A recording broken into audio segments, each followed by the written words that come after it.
It often began quietly, long before a sword was ever held in battle, before the heavy armor was strapped across tired shoulders, before any thought of glory or battlefield honor. There was a child. Just a child, small, observant, and wide-eyed, usually around the age of 7. Perhaps even younger. He might have lived in a manor far from any battlefield, surrounded by the familiar voices of his family and the slow, steady rhythm of life in the countryside. But then, one morning, he would leave. He would ride away from the only home he had ever known, guided by his father or a family retainer, and he would not return for many years, if ever. He was going to serve in the household of another nobleman, perhaps an earl, a baron, or even a king. Not as a guest, not as a soldier, not even as an apprentice warrior yet, but as something simpler, something humbler. He was going to become a page. In the vast halls of the nobleman's castle, the young page was not alone. Dozens of boys just like him shared his fate, noble sons, learning how to serve before they could ever hope to lead. Their mornings began early, often with the sun still hidden behind the hills, the soft gray of dawn barely breaking through the slit windows of the cold stone walls. The page's duties were many, but none of them involved glory. They swept. They ran messages. They served food at tables, careful not to spill the wine or drop the bread. They polished armor they would not wear. And they listened. Oh, how they listened. They listened to the clank of boots on stone as knights returned from hunts or skirmishes. They listened to the stories told by the hearth, the low voice of a grizzled man recalling the sting of winter battles, the ache of old wounds, the sharp smell of blood on chainmail. They listened, too, in the chapel, as priests recited quiet prayers in Latin, teaching humility and devotion in equal measure. In between these lessons of service and silence, the pages also learned to read and write, if they were fortunate. Not every knight needed to read, but those who could were often more respected, more trusted, more prepared. They learned songs, too, poems of great heroes, tales of dragons and sieges, of kings betrayed and banners raised high in the wind. But learning to become a knight was not simply about words or stories. Slowly, steadily, the young page was introduced to the tools of war. Not real weapons yet, no, not yet. First came the bow, light and short, suitable for small arms and soft targets. Practice meant drawing it over and over again in a wide green field, sometimes for hours, until the string bit into tender fingers and the shoulders ached in the dull evening light. Wooden swords followed, simple things carved from yew or ash, heavy in a young boy's hand.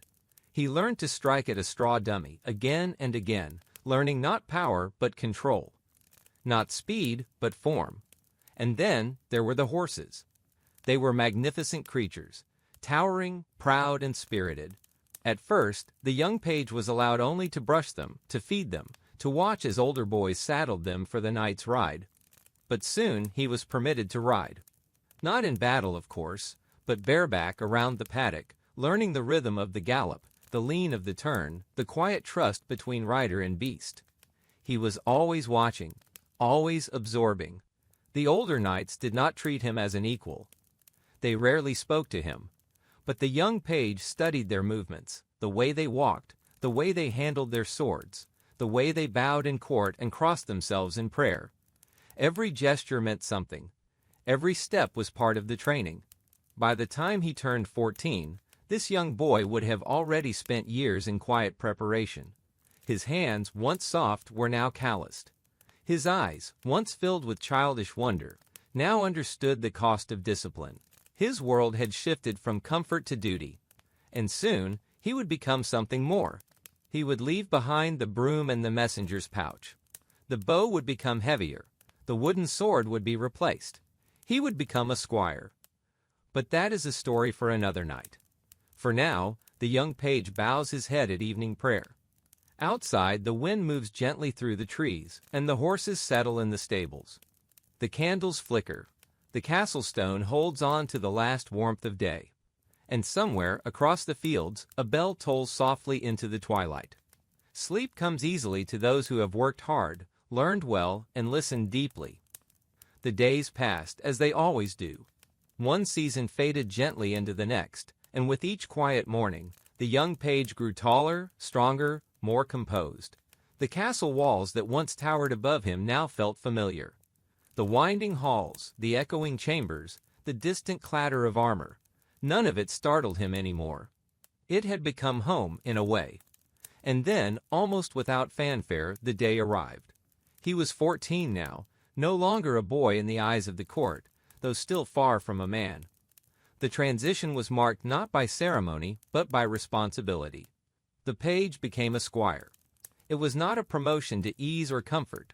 If anything, the days became longer, the expectations higher, and the weight of it all, both literal and symbolic, settled across his shoulders like the armor he would now learn to carry. As a squire, he was no longer a servant of the household, but an apprentice to a knight. A single knight, one man whose footsteps he would follow with quiet devotion. He would wake when the night woke, ride where the night rode, prepare his meals, clean his weapons, care for his warhorse, and ensure that every buckle and strap of armor was polished and ready. This was not busy work, it was preparation. Through these small acts of service, the squire learned the intimate details of a knight's life. He learned how to lace a gauntlet without pinching the wrist, how to saddle a destrier before the sun crested the trees, how to sharpen a blade so it sang when drawn from its sheath, and how to remain calm in the presence of blood. He practiced, too, daily. The wooden sword was now replaced with steel, not yet sharpened, but real enough to bruise. He sparred with other squires in the dirt of the outer courtyard, sometimes with blunted maces, sometimes with shields. There were no referees, no points. Just the sound of clashing metal and the dull thuds of armor meeting armor. He learned how to fall, how to stand again, how to fight with discipline rather than anger. Beyond the weapons, he studied tactics, how to read the formation of cavalry, how to defend a narrow bridge, how to anticipate the movement of an enemy line. These lessons were not given in books, but in experience, around campfires, during long rides, from the lips of knights who had survived more winters than most. And then there were the real battles. Sometimes the squire would ride with his knight into skirmishes, not to fight, not at first, but to observe, to carry messages, to tend to the wounded, to see what could not be learned in practice yards or polished tournaments. The screams, the chaos, the silence that followed. It was there in the mud and smoke that he came to understand what being a knight truly meant. He trained with the lance, too, tilting at targets while galloping across open fields. The lance was long, heavy, and difficult to aim. It was not enough to ride fast. One had to ride true. The balance between rider and horse had to become second nature. The tilt of the shoulder, the tension in the legs, the timing of the charge, all of it mattered. All of it was drilled again and again until it became a part of him. In the evenings, after the armor was cleaned and the horses fed, he would sit with the other squires by the fire. They spoke little. Some nights not at all. There was a quiet brotherhood between them, a shared understanding that none could yet speak aloud. They were still becoming, still waiting. Sometimes their knights would speak of distant lands, of the Holy Land, or the forests of Brittany, or the border wars with Scotland. Tales of bravery, yes, but also of fear, of hunger, of loss.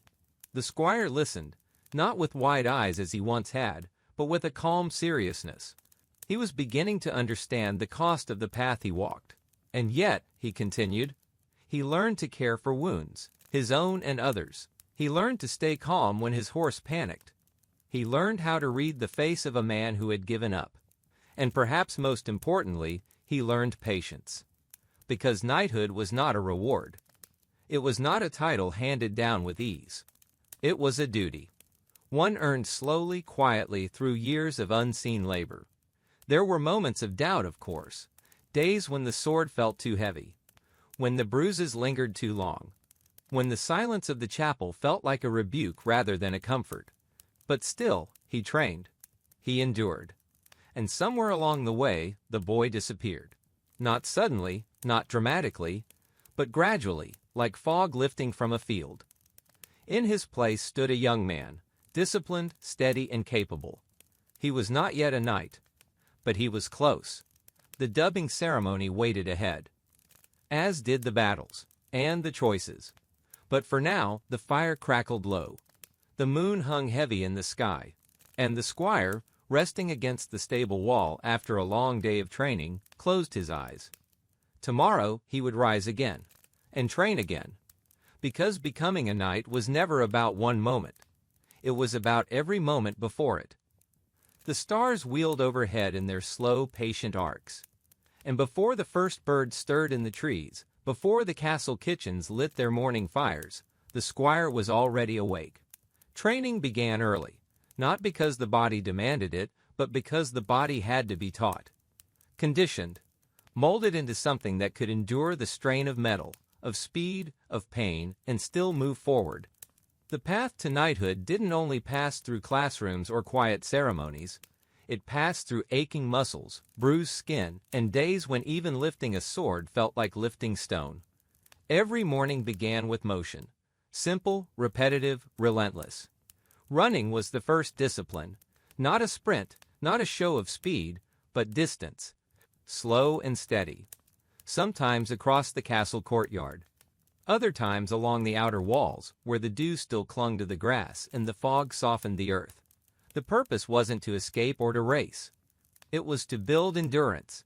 Knights, after all, marched as often as they charged. Their battles lasted hours, and their armor never grew lighter. After running came the stretching of limbs, the slow rotations of shoulders, the repetitive movements that built not just strength, but awareness. A knight needed to know his body like a craftsman knew his tools. He had to sense when to press forward and when to conserve his energy. When a stumble could become a dodge. When stillness could become power. Then came the drills. The squire would stand before the pell, a tall wooden post hammered into the earth, and begin striking. Over and over again. Right shoulder. Left shoulder. Overhead, low sweep. Block. Parry, strike. And again. Dozens of times. Hundreds. The sword, even unsharpened, grew heavier with each blow. Not because it changed, but because the arm tired. The hand trembled. The back ached. And yet, the strikes continued. His instructor rarely spoke. He only watched. Sometimes he would step forward and gently adjust the squire's foot, or tilt his wrist slightly, or whisper a single word. Again. Sometimes the training moved to partner drills. Sparring in the dirt with another squire, each of them padded in thick cloth and dull steel. The weapons still hurt when they landed. A missed block could leave a bruise for days. But that too was part of the conditioning. The body had to learn not only how to move, but how to be struck. How to fall without breaking. How to rise quickly without hesitation. Wrestling was another regular exercise, more important than many modern minds might imagine. On the battlefield, a knight might find himself disarmed, knocked from his horse, forced into close combat where blades were useless and strength alone could determine life or death. So they grappled, twisted, pushed and pulled. Muscles burned, breaths came in ragged bursts. But this too was the work of knighthood. And the armor. Ah, the armor. Wearing it was an exercise unto itself. Layer upon layer. First the padded gambeson. Then the mail shirt, woven from thousands of interlocking rings. Then the breastplate, the greaves, the pauldrons, the helmet. It weighed as much as a young child, and yet it had to become second nature. The squire would train while wearing it. Climb stairs in it. Mount horses in it. Practice falling, rolling, and rising in it. The goal was not to carry the armor, but to make the armor an extension of the body, so that when the moment came, when real battle arrived, he would not think of the weight. He would simply move. Between exercises, there was no fanfare. No cheers. Only the sound of labored breath, the quiet scuff of boots on stone, and the distant clang of someone else striking the pell in perfect rhythm. Even the evenings brought no true rest. Sometimes, the squires were sent on long marches across the countryside, carrying packs, wearing mail, navigating rough terrain with aching feet and fading light. These were not punishments. They were preparation. Because in war, comfort was a luxury, and exhaustion was certain. In time, all of it, The running, the striking, the falling, the marching became familiar. Still difficult, still painful, but no longer strange. The body began to change. Muscles grew dense and silent beneath the skin. Movements became quicker, more precise. The squire no longer thought about how to strike or how to fall. He simply moved. And more importantly, he learned to endure. He learned that pain was not always a warning. That discomfort was often a teacher. That discipline was not something one had. It was something one earned, breath by breath, through the doing of difficult things. The physical training did not promise victory. It promised readiness. A body prepared. A mind steadied. A will tempered like steel. And when the training was done for the day, and the sun dipped behind the distant hills, the squire would remove his armor piece by piece. Each buckle unfastened with care. Each strap loosened slowly. The mail removed with a groan and a grateful sigh. He would sit in the quiet again, his body sore, his hands trembling faintly. But in that quiet, there was peace. Because he had endured, and tomorrow, he would endure again. And so the days moved on. The squire's body had grown stronger, more resilient.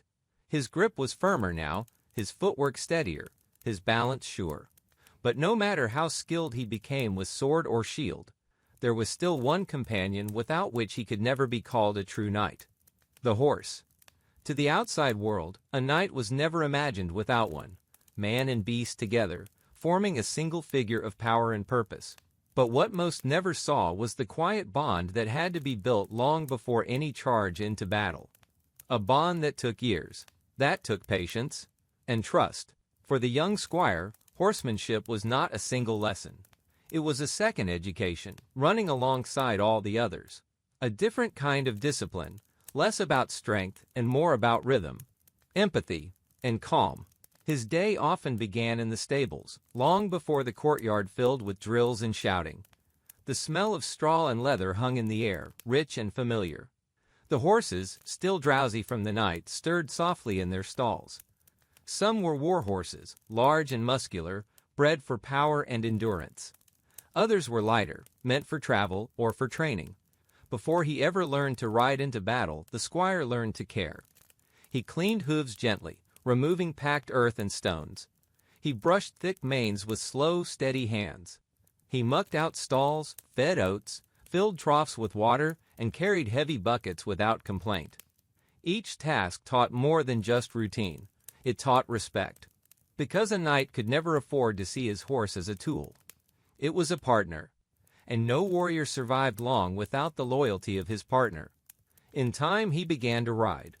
At first, only short rides, bareback across soft ground, learning how to feel the horse's movement, how to match its rhythm, how to stay relaxed in the saddle, even as the world rushed past beneath his boots.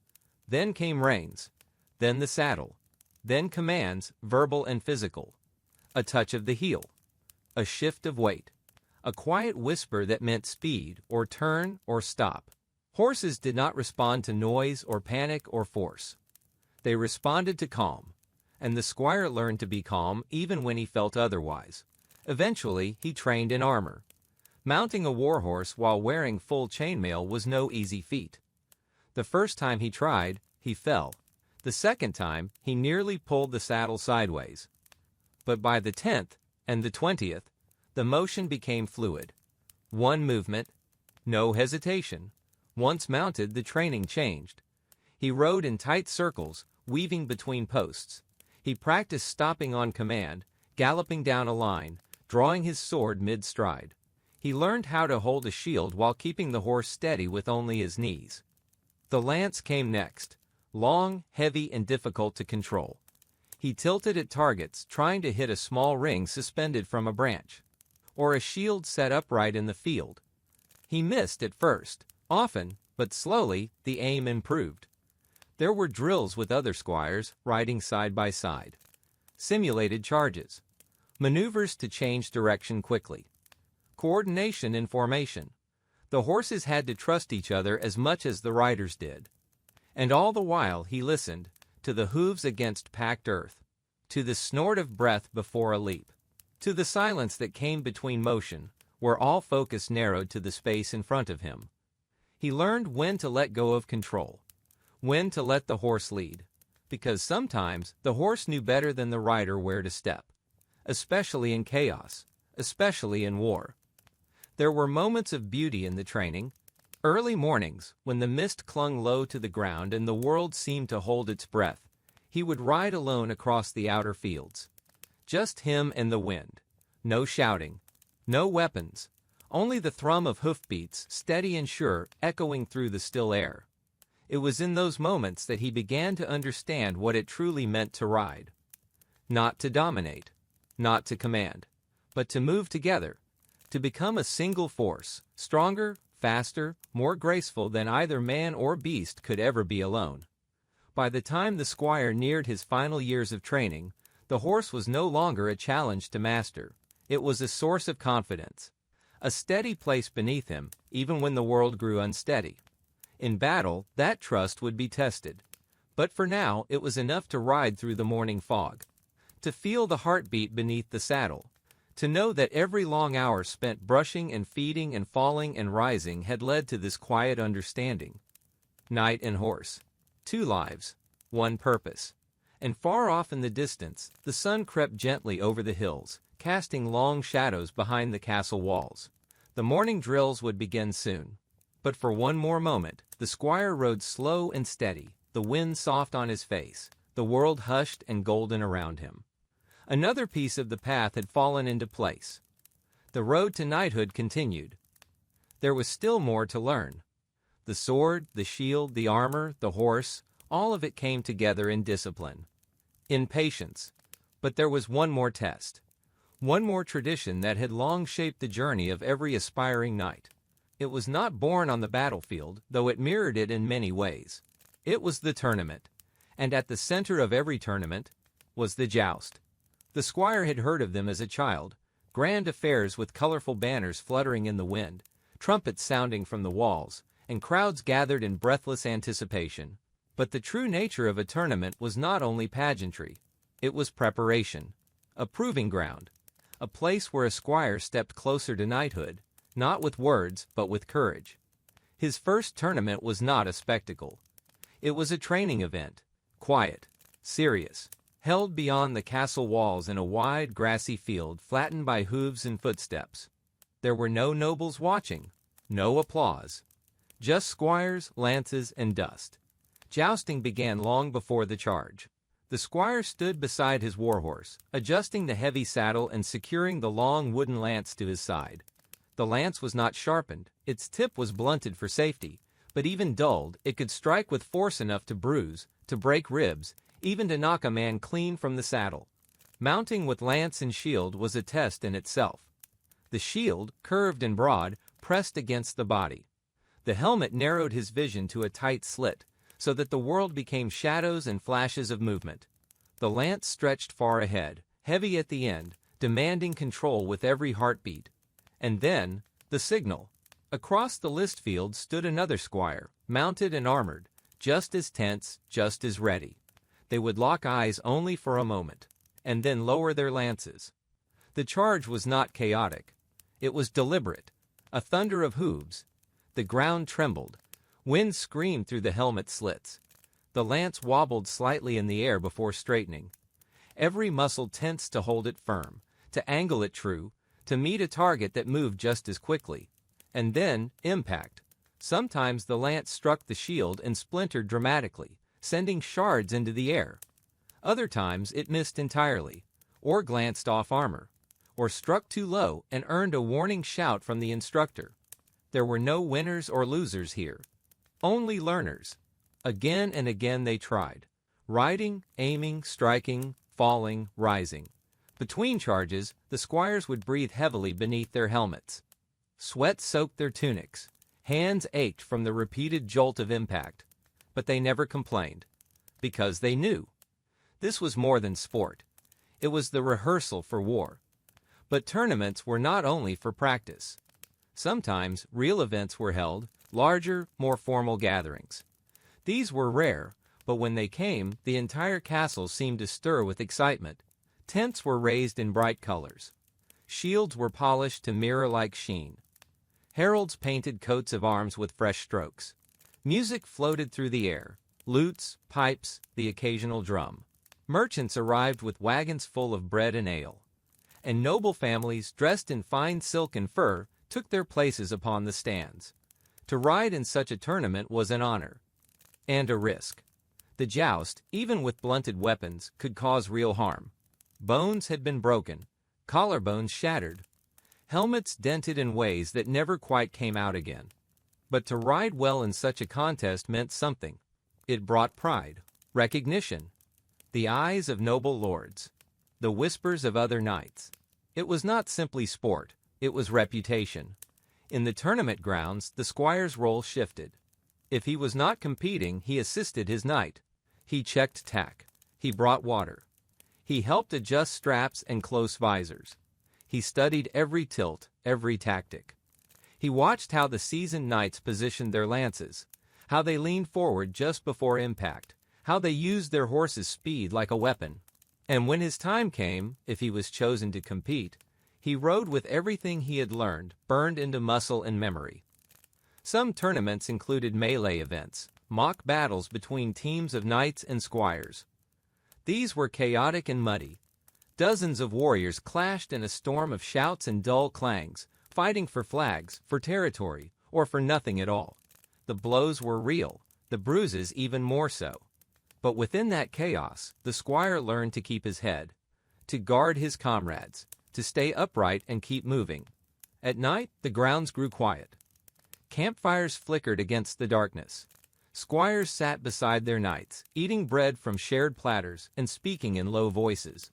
Some nursed injuries. Others polished their weapons by moonlight, preparing for the next day. The excitement of the crowds faded into silence, and the air cooled as the stars returned. It was in these moments, between battle and rest, between test and triumph, that the squire came to understand something deeper. That knighthood was not about the applause, not about the shining armor or the cheers from the stands.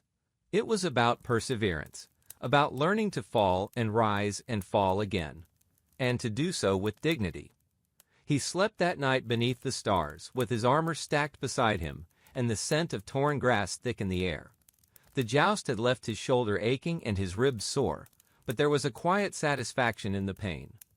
Tomorrow would bring more training, more practice, and one day, perhaps, a knighting. But for now, in the hush of the sleeping field, beneath the weight of sky and memory, the squire closed his eyes. The path continued. The morning after the tournament always arrived a little slower. Muscles ached, joints resisted, bruises bloomed quietly beneath layers of skin. But the squire did not complain. These were not signs of failure. They were reminders of progress, of effort, of work done with purpose. And while the echoes of lances and crowds still lingered faintly in the air, the squire's path turned back inward, away from the roar of the tilt-yard and into the slower, quieter world of mastery. Because a knight's strength was not in a single weapon, but in many. It began, of course, with the sword. Not just any sword, but the long sword, balanced and versatile, capable of cutting, thrusting, and defending.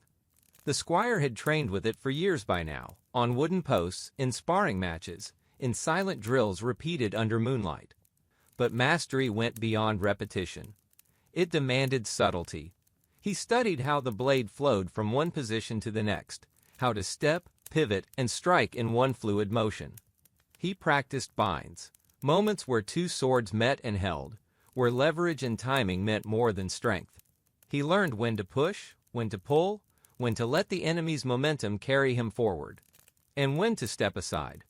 And when the sword was not enough, there were others. The mace was next, simple, brutal, heavy. A short handle with a steel head designed not to cut, but to crush.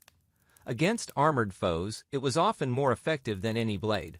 The squire swung it in great arcs, striking wooden posts and padded targets, feeling the jolt run up his arms with every blow. He learned that the mace was not about wild power. It was about precision, about using gravity, timing, and the weight of the weapon itself to deliver devastating strikes with minimal effort. His forearms grew thicker, his grip stronger, his shoulders hardened. Then came the polearms, long-handled weapons with sharpened ends, spears, halberds, poleaxes. These weapons taught him reach and range.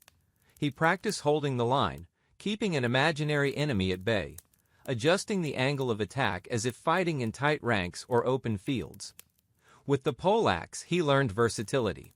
How to hook an opponent's shield, how to use the spike for thrusting, how to switch grips mid-motion to adapt quickly. The length made them cumbersome at first. But with time, the movements became smoother, more natural. The dagger was not forgotten either. Though small, it was a weapon of last resort. A knight might be disarmed, knocked to the ground, his sword lost. In those moments, the dagger, tucked into the belt or boot, could mean survival. The squire learned how to fight in close quarters, where space was tight and every move had to be swift, deliberate, final. He trained in grappling as well, combining dagger strikes with wrestling holds. It was not graceful, but it was effective. Some days were dedicated entirely to switching weapons, moving from sword to axe, axe to spear, spear to dagger. He practiced transitions, dropping one, drawing another, keeping balance while shifting stances. Because on the battlefield, no fight stayed predictable for long. He trained with shield too, not just to block but to strike, to push, to maneuver. A good shield could turn defense into offense, could blind an enemy, knock them off balance, or create just enough space to draw breath. And throughout all of it, he sparred. Sometimes with other squires, sometimes with knights, each bout different, each opponent a new challenge. Some fought with speed, others with strength, others still with strategy, waiting, baiting, watching for weakness. He learned to read them, to adjust, to anticipate. Not every match ended well. He was bruised, bloodied at times, knocked down, bested, but always, he rose again. Because weapon mastery was not about perfection. It was about preparedness, adaptability, the ability to stand in chaos, surrounded, outnumbered, exhausted, and still move with purpose. In the evenings, he cleaned every weapon by hand. Oil on cloth, metal gleaming in the firelight. Each blade had to be kept sharp, each handle inspected for cracks. A weapon, neglected, could betray its bearer in the heat of battle. As he worked, he often remembered the words of one elder knight, spoken once quietly while watching the squires train. The weapon is not the warrior is the weapon. That truth stayed with him. Because over time, the tools in his hand mattered less than the calm in his mind. The clarity in his eyes, the stillness at his center when everything else turned to noise. He had learned to fight with many weapons, but more importantly, he had learned how to fight with intention. And as the stars returned to the sky, as the fires dimmed in the courtyard and the castle stone grew cold again, the squire set his blades aside and rested. He was not yet a knight, but the steel within him had been forged. The blades were clean. The armor, stacked neatly at the edge of the room, still carried the warmth of the day's training. The squire's muscles ached, as they always did by nightfall, but the pain had become familiar, almost comforting.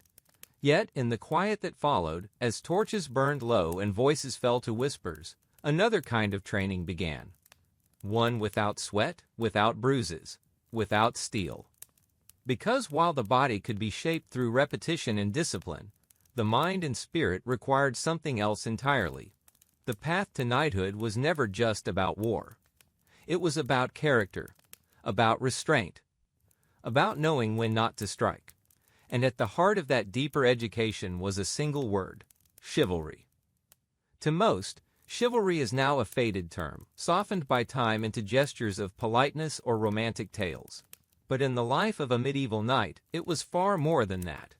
It was a code, a compass, a quiet guide that pointed not outward, but inward, toward the person he was becoming.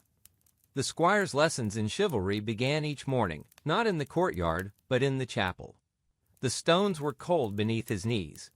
The windows let in soft slants of dawn, and the silence was filled only by the faint rustling of robes and the murmured chants of the priest. He did not always understand the words, but he understood their weight. They were prayers for strength, yes, but also for mercy. for humility, for the courage to serve, not just to conquer. In these early hours, he reflected on his actions, on the temper he had tried to control in yesterday's spar, on the kindness he had or had not shown to a younger squire struggling with his armor straps, on the tone he used when speaking to a stable boy when no one else was listening. Because chivalry began in small moments, it taught that strength without compassion was hollow, that honor was not won in front of crowds, but upheld in solitude, that courage was not the absence of fear, but the choice to act rightly despite it. Beyond the chapel, other lessons unfolded. He studied the lives of legendary knights, not for their victories, but for their virtues. He read when possible, or listened as older knights recited tales by the fire. Stories of loyalty, of sacrifice, of justice upheld at great cost.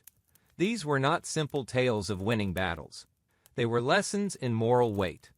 He learned that a knight was sworn to protect the weak, not only the noble-born, but the villagers, the serfs, the widows and orphans, those whose names would never be remembered in song, but whose lives depended on the discipline of those sworn to serve. The squire also spent time with the castle's stewards, learning responsibility beyond the sword. He watched how food was rationed, how disputes were settled fairly, how messages were sent to far-off villages in times of need. A knight, after all, might one day govern land, settle conflicts, care for hundreds. Power, wielded without understanding, could destroy just as easily as it could defend. And so, the mental training deepened. He was taught to listen before he spoke, to hold judgment until all sides were heard, to bow with sincerity, not ceremony, to treat those beneath his station with the same respect he gave to his knight. Chivalry, he learned, was not an act. It was a posture of the soul. He was also taught restraint. Even in sparring, there were rules. No strikes to the back. No aggression after a fall. No gloating in victory. If he broke these, even once, he would be reminded sharply that mastery of a weapon meant little if one could not master his own temper. There were times when he failed. Moments when pride got the better of him, when frustration boiled over in a misplaced shove or a word said too sharply. But these moments became mirrors, forcing him to see clearly what he was becoming and what he must choose to become instead. And still, through it all, the chapel remained his quiet center. Even when he grew taller, stronger, closer to the day of knighthood, he would kneel beneath the flickering candles, eyes closed, hands folded over the hilt of his sword, not to pray for victory, not to pray for fame, but to pray for wisdom, for the strength to be merciful, the courage to be just, the clarity to serve something greater than himself. Because in the end, knighthood was not a finish line, not a prize to be claimed. It was a calling, and the call was not to fight, but to protect, not to rise above others, but to stand beside them. As the squire rose from prayer one night, stepping softly across the chapel's stone floor, he looked back just once. The candles behind him flickered, casting long shadows across the pews. Outside, the moon lit the castle walls in silver. Tomorrow he would train again. But tonight, his heart was quiet. And in that quiet, he found strength. The years had passed, not swiftly, not loudly, but in a slow, deliberate rhythm, like the tolling of a distant bell. One day blending into the next. And over time, the boy who had once struggled to lift a sword now moved with quiet precision. The squire's hands, once small and uncertain, were now strong and sure. His back straight, his gaze steady. The path had been long. He had endured bruises and broken sleep, cold mornings and silent discipline. He had learned to fight, to ride, to serve. But most of all, he had learned to carry the weight of responsibility without resentment, to choose duty over glory, and kindness over pride. Now that journey brought him here, to the edge of a new beginning. The dubbing ceremony. It was not grand. Not always. Sometimes it happened in the presence of royalty, beneath high ceilings, watched by courtiers and kings. But often, it was quiet, personal, marked not by trumpets, but by intention. In this case, it took place on the eve of a campaign. The banners were already being packed, the horses saddled, armor checked for the final time.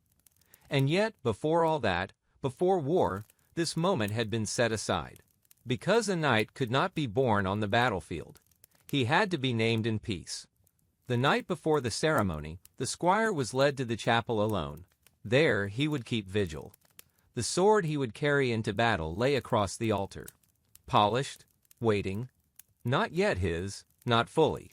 He removed his boots, his gloves, and his belt, leaving behind the outward signs of a warrior. And in the flickering candlelight he knelt. All night he prayed, not always with words, sometimes just in stillness. In reflection, he thought of his childhood, his first day as a page, staring up at towering walls and unfamiliar faces. He thought of his knight, the man who had trained him, guided him, corrected him without cruelty. He thought of the bruises earned in tournaments, the dust of training fields, the silence of early mornings spent cleaning tack and sword alike. He thought, too, of the world beyond the castle, the people he would one day protect, the roads he would ride, the battles he might fight, not for conquest, but for defense, for justice.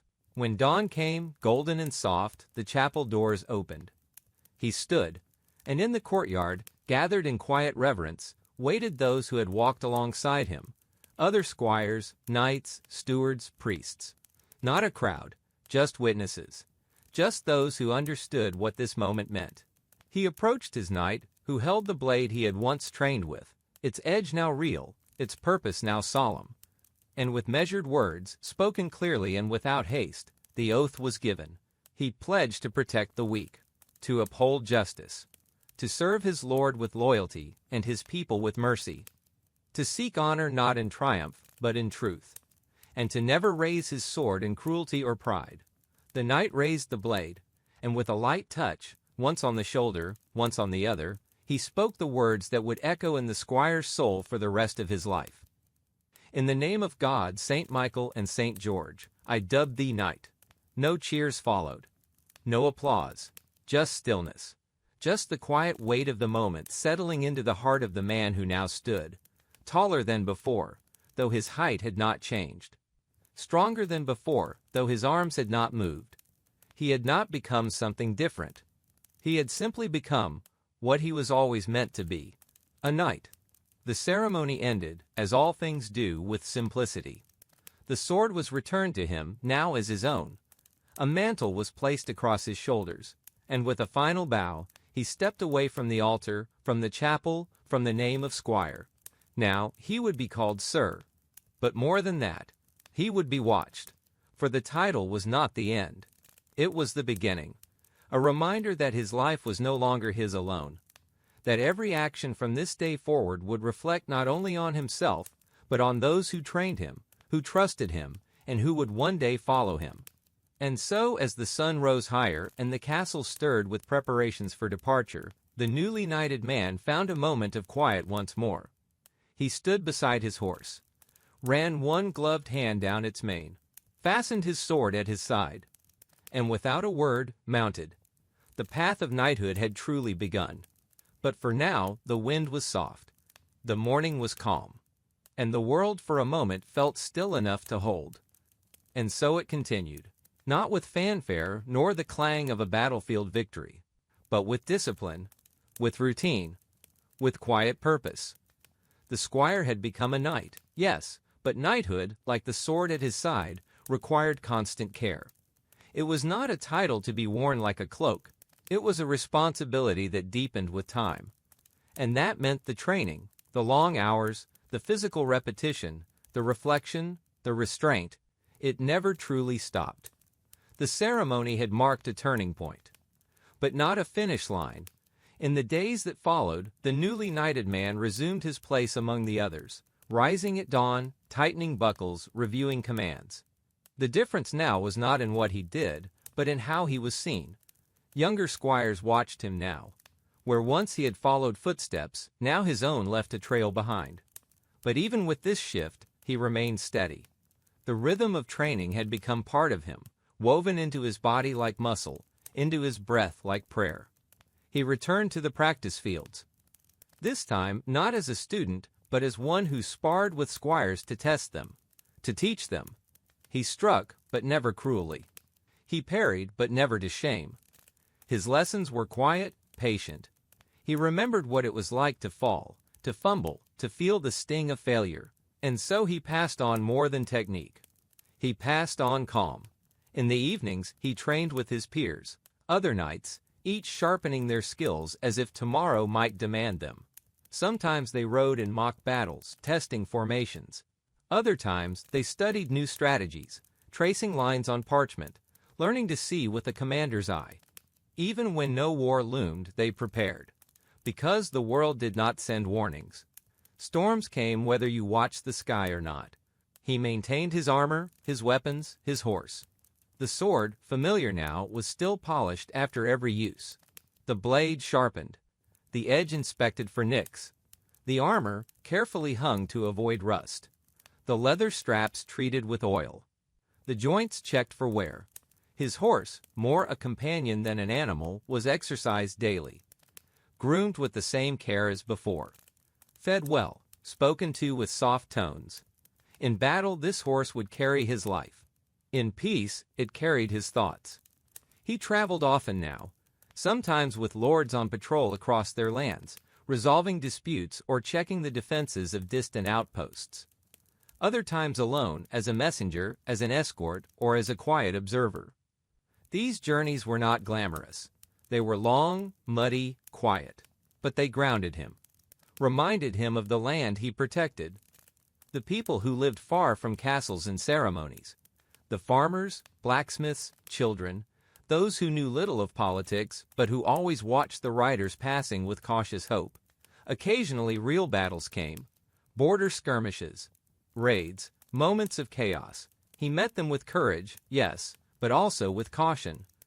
He fought not for blood, but to restore order. He led men and followed others. He learned that fear never fully left the body. It simply found its place. He learned to move even when uncertain, to speak calmly when others shouted, to choose not just when to act, but when not to, and he kept his code.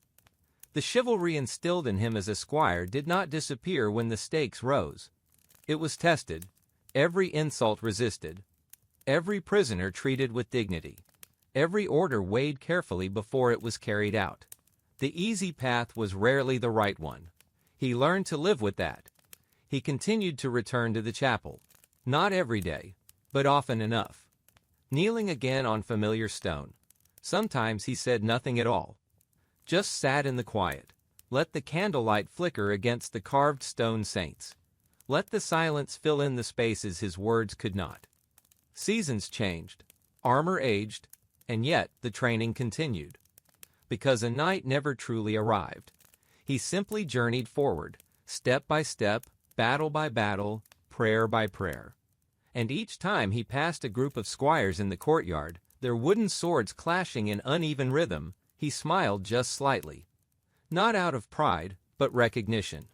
He had stood there once, he had fallen and risen.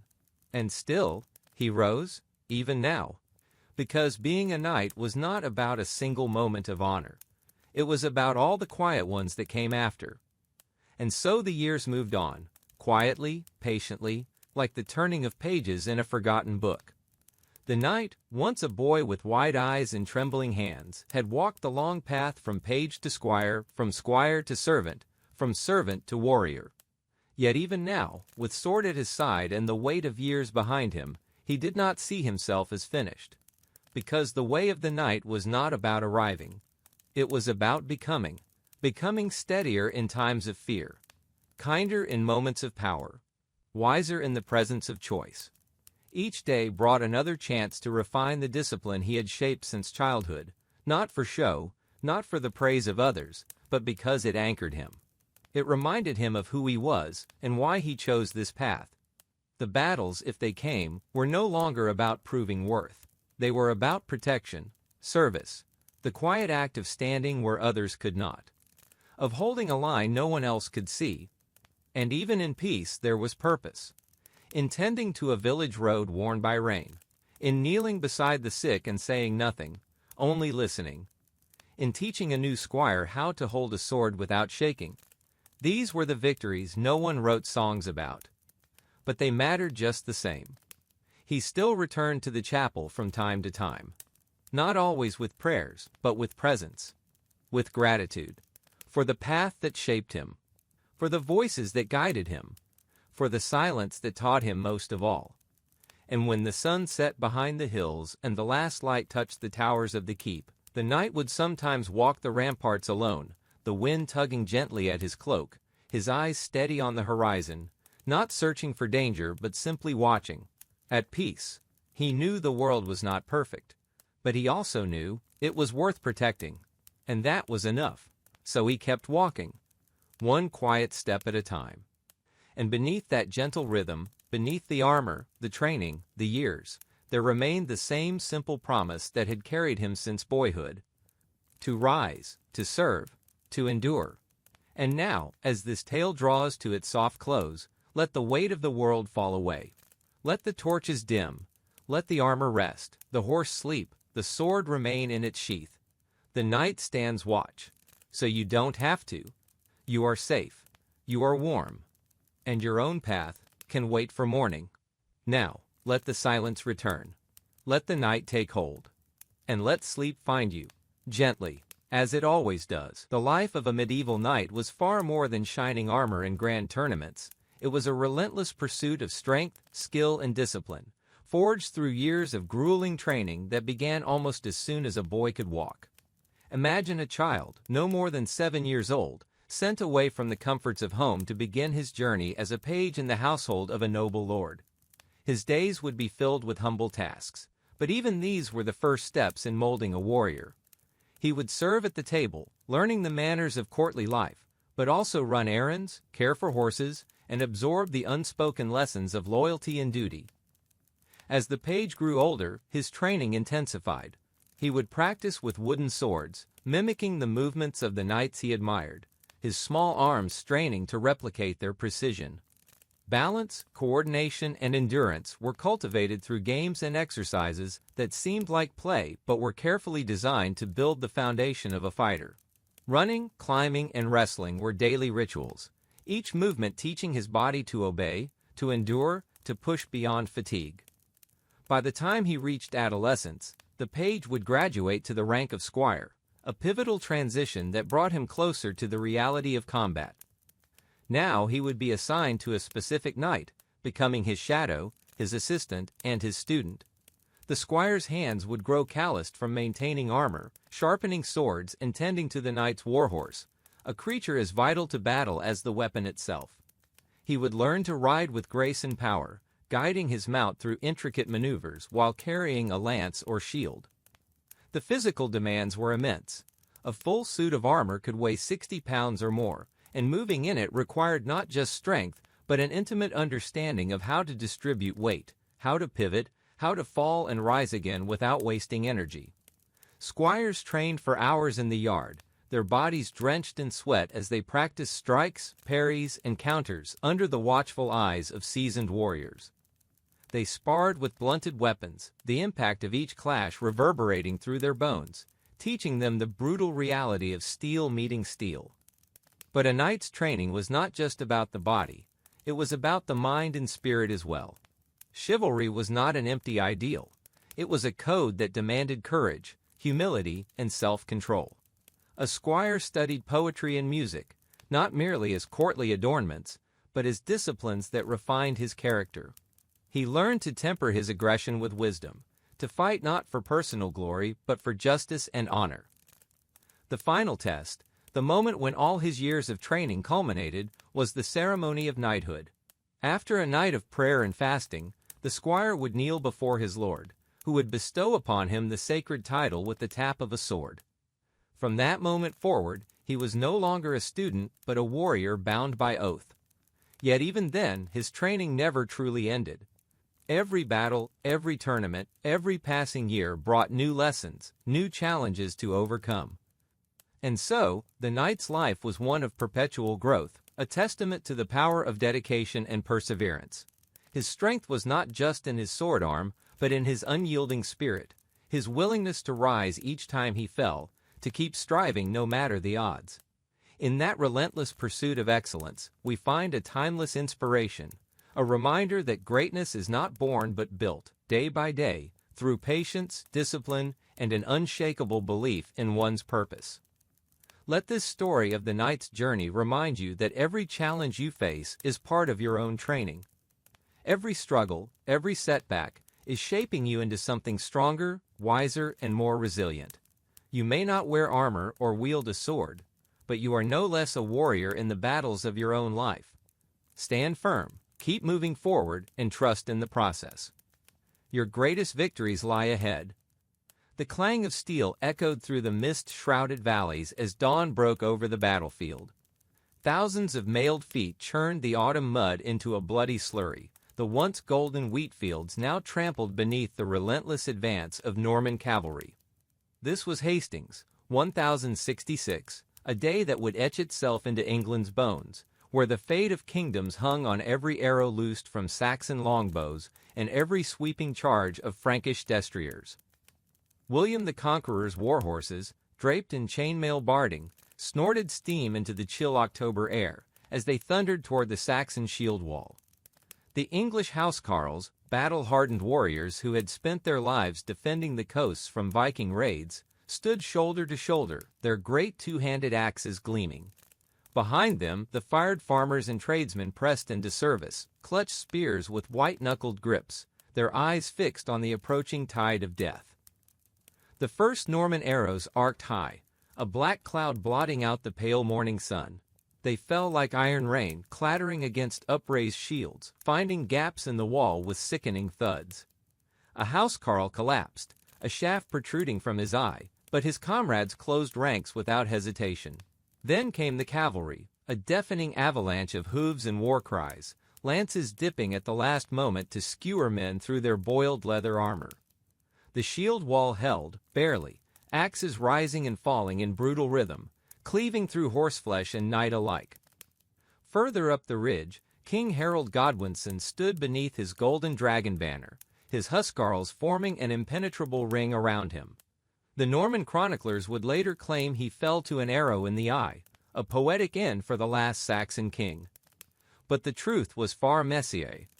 As dusk settled over the corpse-strewn field, William's Breton mercenaries feigned retreat, drawing the English down the slope in reckless pursuit. It was a fatal mistake. The Saxon line fractured, and Norman knights wheeled about with fresh fury, cutting off entire companies from the main force. Harold, fighting desperately amid his dying bodyguard, was hacked apart by a dozen swords, his banner trampled into the gore. By nightfall, the hill was silent save for the moans of the wounded and the cawing of ravens. William ordered his tent pitched among the dead, the acrid smoke of burning villages staining the horizon. Across the channel, the tapestry makers of Bayeux would soon immortalize this carnage in thread, but for now, England's future was written in blood. The next morning, as monks picked through the bodies to give Christian burial, the surviving Saxon nobles came barefoot to swear fealty, their submission sealing the doom of Anglo-Saxon rule.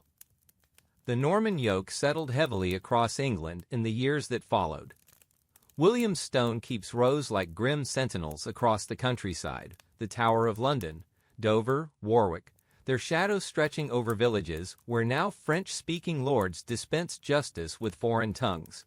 The old Saxon aristocracy was dispossessed, their lands granted to Norman barons who viewed the English as little better than cattle. Resistance flared in the north, where the conqueror responded with such devastation that decades later, the Doomsday Book would still record vast swaths as waste. Yet from this brutal fusion, a new England was forged. The Anglo-Saxon Chronicle lamented the casting away of English customs, but the marriage of French and Old English would birth the tongue of Chaucer and Shakespeare. The sturdy Saxon tradition of local governance, tempered by Norman administrative genius, laid foundations for Parliament. Even the humble ploughman's life changed, as heavy-wheeled carts and deep-turning coulters replaced the scratch ploughs of Alfred's time, squeezing more grain from the stubborn soil.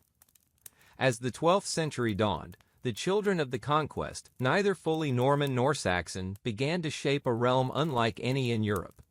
The ghosts of Hastings still whispered in the timber halls, but the future was being written in ink as well as blood. Monastic scribes preserved the wisdom of Bede even as they copied the latest treatises from Paris. Minstrels blended Breton lays with Anglo-Saxon alliterative verse. And in the smoky light of 1,000 parish churches, the common folk, who still called themselves English despite their master's French, kept alive the memory of a lost world, even as they adapted to the new. The true legacy of 1066 was not merely a change of rulers, but the birth pangs of a nation that would straddle two worlds. The Norman kings, for all their continental ambitions, found themselves increasingly bound to this rainy island. When Henry Plantagenet married Eleanor of Aquitaine, his Angevin empire stretched from Scotland to the Pyrenees, yet it was England that became the heart of his dominion. The exchequer's tally sticks, the travelling justices, the growing power of London's merchants, these were the threads weaving a new tapestry, one where Saxon resilience met Norman ambition to create something enduring. And so the medieval centuries unspooled, each generation adding its layer to the palimpsest. The Crusades carried English knights to Jerusalem, their surcoats bearing the lions of Normandy quartered with the crosses of Wessex. Scholars flocked to Oxford's nascent university, debating Aristotle in a tongue that blended Latin's precision with Old English's earthy vigor. In the fenlands, Cistercian monks drained marshes with techniques learned from Flanders, while in the Midlands, the clang of loom weights marked the rise of the wool trade that would make England rich. The 13th century brought Magna Carta, that seminal moment when Norman barons and Saxon burghers alike forced a king to acknowledge limits to his power. The parchment's ink was barely dry when its principles were tested in the Barons' War, where Simon de Montfort's rebels invoked community of the realm in ways that would echo down to the American Revolution. By Edward Longshank's reign, the realm had expanded to swallow Wales whole, its mountainous heart ringed with castles like Carnarvon, stone declarations of dominance that nonetheless absorbed Welsh myth into Arthurian legend. Scotland proved harder to digest. The wars of William Wallace and Robert the Bruce exposed the fragility of feudal conquest, as spearmen and schiltrons proved that peasant resolve could shatter knightly charges. Bannockburn's boggy field in 1314 became another Hastings in reverse, where the hammer of the Scots met his match. Yet even in defeat, the English crown's gravitational pull drew the lowlands into its orbit, binding the island's fate through trade and intermarriage when swords could not. All the while, the great wheel of daily life turned. Peasants celebrated Plough Monday and Lammas with rituals older than Christianity, while guilds paraded their patron saints through streets that grew ever more crowded. The rhythm of the agricultural year, sowing, reaping, slaughter, continued as it had since Roman times, though now 3-field rotation and windmills eased the backbreaking labor somewhat. In smoky taverns, travelers shared news of the world beyond the village, of the Black Death creeping westward, of the 100 Years' War flaring anew, of the papacy's scandalous exile in Avignon. The 14th century arrived like a horseman of the apocalypse. The Great Famine of 1315–17 saw endless rains drown crops across Europe, turning fields into quagmires where starving peasants grubbed for acorns. Then came the pestilence, the Black Death, that by 1349 had carried off half of England. Whole villages stood empty, their doors creaking in the wind, the strips and open fields untended. The social order trembled as labor became scarce. The old certainties of feudalism cracked when there were not enough serfs to work the domain. Yet from this crucible emerged unexpected strength. The survivors found their labor suddenly valuable, their voices harder to ignore. The English language, long suppressed in official circles, began its ascendancy as French-speaking elites realized the necessity of speaking to their people. Chaucer's Canterbury Tales, with their earthy miller and worldly wife of Bath, captured this linguistic alchemy, the marriage of courtly French romance with Anglo-Saxon pragmatism. By Henry V's time, the transformation was complete. When his longbowmen loosed their deadly hail at Agincourt in 1415, they did so as Englishmen first and foremost, their battle cries in the tongue of Beowulf rather than Roland. The archer who could bring down a mounted knight with a cloth-yard shaft was heir to both Saxon fyrd and Norman chivalry, his weapon the great equalizer that made mockery of noble bloodlines. The medieval world was fading now, though none living could yet see its end. The Wars of the Roses would soon tear the kingdom apart in a dynastic bloodbath, while across the Channel, Constantinople's fall sent Greek scholars fleeing westward with manuscripts that would ignite the Renaissance.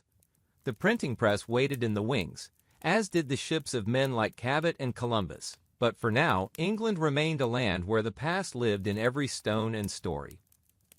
In quiet monasteries, illuminated manuscripts still glowed with gold leaf and lapis lazuli, their margins populated by mischievous grotesques.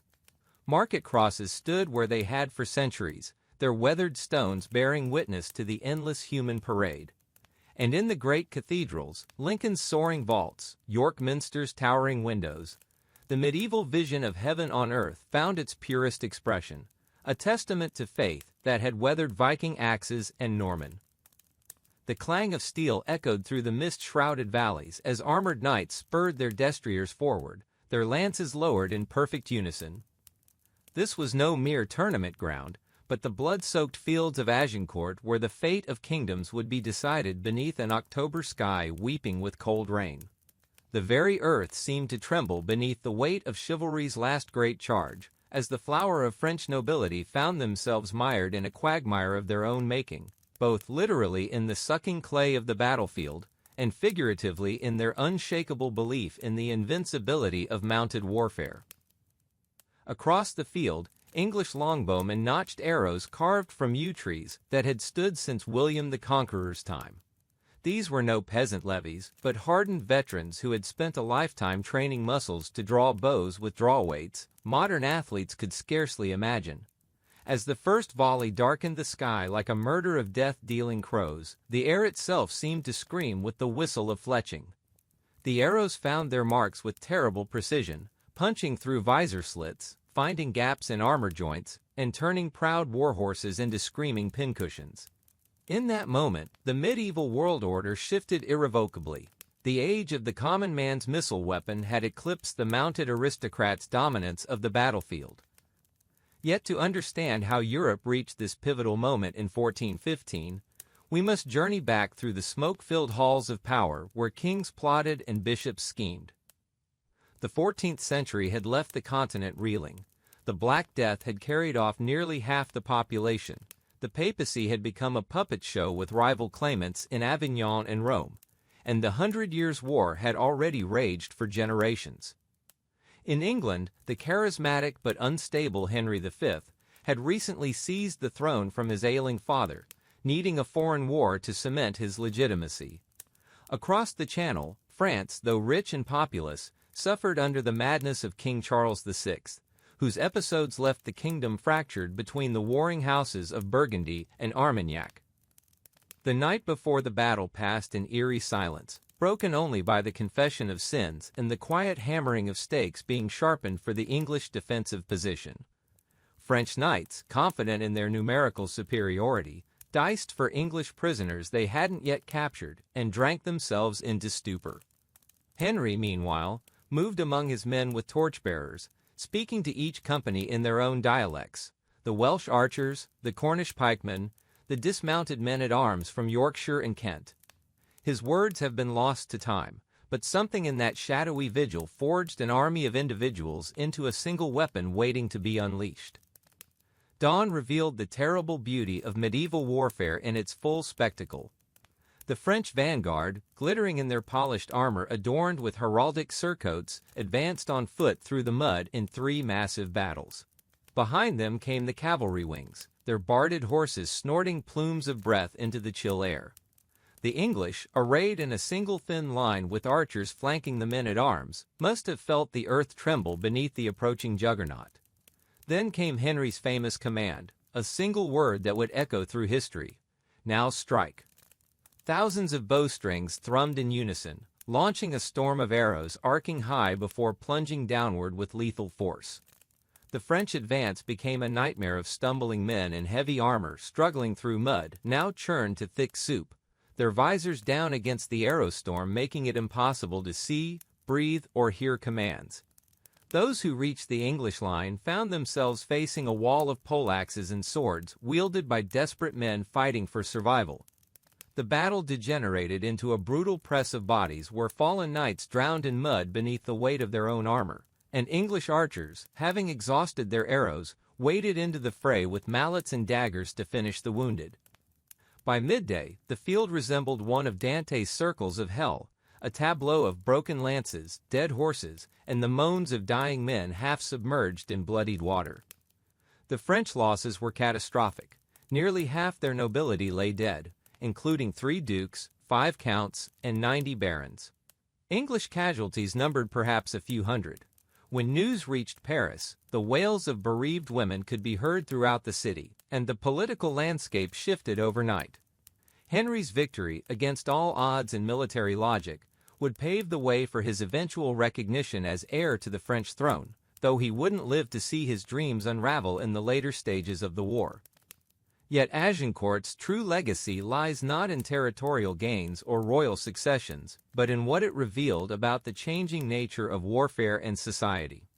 The yeoman archer had proven himself equal to the knight on the battlefield, just as the rising merchant class was challenging noble privilege in the towns. The old feudal order, already weakened by plague and social upheaval, had received another mortal blow on that muddy field. Within a century, gunpowder weapons would complete the transformation, rendering castles obsolete and knightly valor irrelevant against disciplined formations of common soldiers wielding arquebuses. The ghosts of Agincourt still whisper in the collective memory, in Shakespeare's immortal words, in the longbow societies that keep the ancient skills alive, and in the enduring myth of the underdog's triumph against impossible odds. Walking the battlefield today, one can almost hear the creak of yew-boughs and the desperate cries of Montjoie. St. Denis, fading into the mists of time. The medieval world died many deaths, at Constantinople's walls, in the ashes of the Templars, and in the scholarly debates of Renaissance humanists, but perhaps nowhere more dramatically than in that narrow valley where chivalry made its last, futile charge against the relentless tide of change. As the survivors stripped the dead of their valuables and the English began their weary march to Calais, none could have imagined that 6 centuries later we'd still be dissecting every arrow's flight and every tactical decision. Yet such is the power of Agincourt, not merely as military history, but as human drama containing all the timeless elements of hubris, desperation, ingenuity, and the cruel whims of fortune that define our collective past. The rain that fell that day washed away neither the blood nor the lessons, leaving us with an enduring reminder that history turns not on the broad sweeps of inevitability, but on the razor's edge of individual choices made in the crucible of circumstance. The castle's great hall, alive with the flicker of torchlight, hummed with the murmurs of nobles and knights as they gathered beneath banners emblazoned with their house sigils. The scent of roasted boar and spiced wine mingled with the damp stone, a reminder that even in grandeur, the medieval world was never far from the raw elements. King Henry, his crown glinting in the firelight, leaned forward in his oaken throne, fingers drumming against the armrest as he listened to the latest report from the northern borders. The messenger, still caked with the mud of his hurried ride, spoke in hushed tones of unrest beyond the River Tyne, whispers of rebellion, of clans stirring in the highlands like a storm gathering on the horizon. Outside the hall, the night was thick with the cries of watchmen and the distant howl of wolves. The castle walls, though towering and formidable, could not silence the unease that slithered through the kingdom. For every lord who swore fealty, there were murmurs of dissent in shadowed corners, of alliances forged in secret. The queen, her gown trailing like liquid silver, moved silently among the courtiers, her sharp eyes missing nothing, the way Lord Pembroke's fingers twitched toward his dagger when the Duke of Norfolk spoke, or how the bishop's smile never quite reached his eyes when he blessed the feast. In the villages beyond the castle's protection, life was a tapestry of toil and faith. Peasants bent their backs to the earth, their calloused hands sowing seeds that would feed the realm, or line the coffers of their overlords.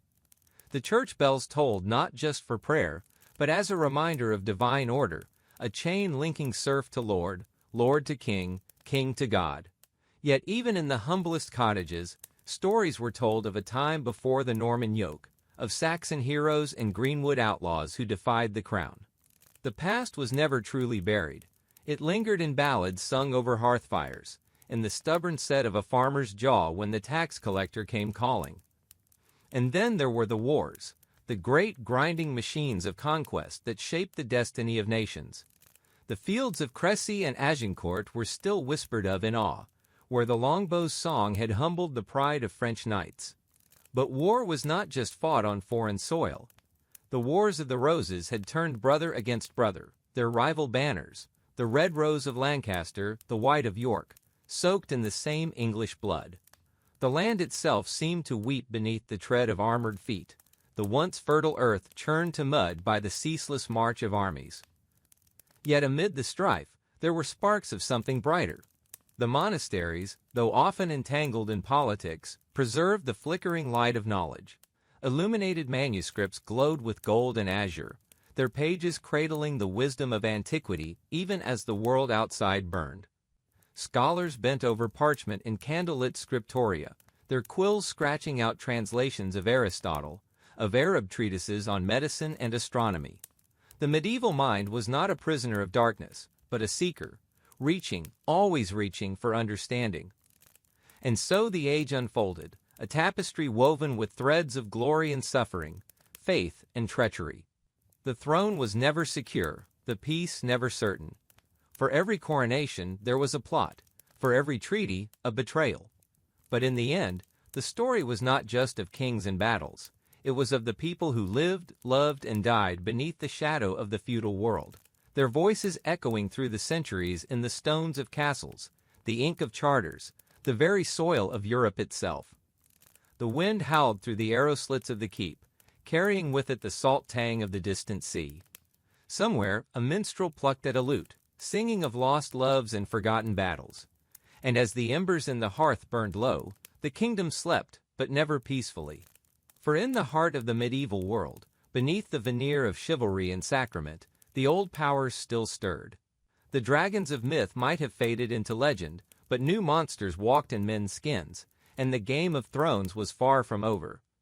The clang of steel echoed through the mist-shrouded valleys as dawn broke over the battlefield, revealing the grim aftermath of a struggle that would echo through the ages.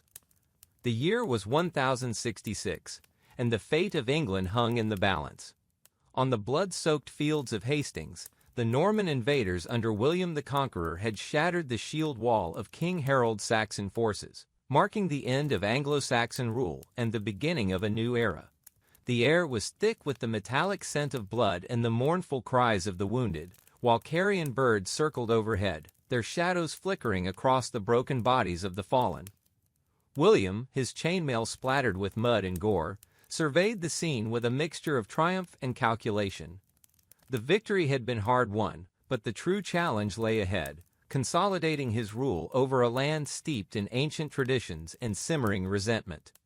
The Saxons, proud and unyielding, would not easily submit to foreign dominion. Villages smoldered in the distance, their thatched roofs reduced to ash, a stark reminder of the price of defiance. The Norman knights, their war horses snorting with exhaustion, began the grim task of stripping the dead of their valuables, while priests moved among the slain, murmuring last rites for those who would never see another sunrise. But Hastings was only the beginning. The Norman conquest would ripple across England like a seismic wave, reshaping its laws, its language, and its very soul. Castles of cold, unyielding stone began to rise where once wooden Saxon halls had stood, their towering keeps symbols of a new, unassailable power. The old Anglo-Saxon nobility was dispossessed, their lands granted to Norman barons, whose loyalty to William was secured by the promise of wealth and dominion. The common folk, once free under Saxon law, now found themselves bound to the soil as serfs, their lives dictated by the whims of foreign overlords. Yet resistance smoldered in the hearts of the conquered. In the wild northern reaches of England, where the moors stretched bleak and untamed, Saxon rebels took refuge, launching brutal guerrilla raids against their oppressors. William's response was merciless: the harrying of the north. Villages were put to the torch, crops destroyed, and the earth itself salted to ensure famine would finish what the sword had begun. The chroniclers of the time wrote of a land so desolate that not even a dog barked in the ruins. It was a scorched earth policy designed to break the spirit of rebellion, but in doing so, it sowed seeds of bitterness that would endure for generations. Meanwhile, in the halls of power, a quieter revolution was unfolding. The Normans brought with them the feudal system, a rigid hierarchy that bound every man, from king to lowliest peasant, in a web of obligations and oaths. Latin and Norman French became the languages of court and law, while the Old English tongue was relegated to the speech of peasants, yet it endured, absorbing new words and evolving, much like the people who spoke it. The Doomsday Book, William's great survey of his new kingdom, was a testament to his ruthlessly efficient governance, cataloging every ox, every acre, every serf, so that no penny of tax might escape his grasp. And yet, for all the upheaval, England was not merely a conquered land, it was a melting pot. Norman and Saxon bloodlines intertwined through marriage, their cultures blending over time. The stout Saxon churches, with their sturdy arches, began to rise in the new Norman style, their soaring vaults reaching toward heaven. The legends of old, Beowulf and Arthur, found new life in the songs of minstrels who wove together the heroic past of both peoples. By the time of William's death in 1087, England was irrevocably changed. The man who had begun his life as the illegitimate son of a Norman duke now lay in a tomb in Caen, his legacy etched into the very landscape he had reshaped. But the story of medieval England was far from over. The centuries to come would see kings rise and fall, wars rage and fade, and the slow, inexorable march toward a nation that would one day forge its own destiny. Neither wholly Saxon nor Norman, but something new, something enduring. And so, as the mists of time swirl over the ruins of castles and the echoes of ancient battles fade into legend, we are left with the indelible truth of history, that conquest is never merely about land or power, but about the lives of those who endure it, adapt to it, and ultimately transcend it. The medieval world was one of blood and faith, of sword and cross, where the line between myth and reality was often blurred. Yet through it all, the human spirit endured, shaping the course of empires and the destiny of nations. The next chapter of this saga would unfold in the turbulent reign of William's successors, as the struggle for power between crown and nobility, church and state, would shape the future of England in ways no one could yet foresee. The clang of steel echoed through the mist-shrouded valleys as armored knights advanced across the sodden earth, their breath visible in the chill morning air. This was not the romanticized jousting of tournament fields, but the brutal reality of medieval warfare, where the fate of kingdoms often rested on the strength of a lord's arm and the loyalty of his vassals. The year was 1214, and on the plains of Bouvigny in Flanders, the future of Europe would be decided in a single afternoon's carnage. King Philip II of France, his surcoat bearing the golden fleur-de-lis, raised his sword as the German and Flemish forces charged. The ground trembled beneath the weight of thousands of armored men, their war cries mingling with the shrill whinny of destriers trained for bloodshed. To understand the significance of this clash, one must first grasp the fragile web of feudal obligations that bound medieval society. Unlike modern nations with standing armies, a king's power in the 13th century was measured in the number of knights who would answer his call to arms. Knights who were themselves lords of smaller lands, bound by oaths sworn on sacred relics. When Emperor Otto IV of the Holy Roman Empire rallied his allies against Philip, he was not merely commanding soldiers, but calling upon a labyrinth of personal alliances, some centuries old. The very fabric of feudalism was tested that day, as men fought not just for territory, but for the honor of their liege lords. The battle unfolded with the chaotic brutality typical of medieval warfare. There were no orderly lines of battle, no grand strategies beyond the initial charge. Instead, the field dissolved into a series of desperate melees, where the weight of a mace could crush a skull through even the finest Milanese helmet. Philip himself was unhorsed and nearly slain, saved only by the quick intervention of his household knights, who formed a living shield around their king. Across the field, the Count of Flanders, once Philip's vassal, was dragged from his saddle and captured, his betrayal repaid with imprisonment. By dusk, The French had triumphed, and with that victory, the balance of power in Europe shifted irrevocably. But Bouvines was more than just a military engagement. It was a turning point in the slow transformation from feudal fragmentation to centralized monarchy.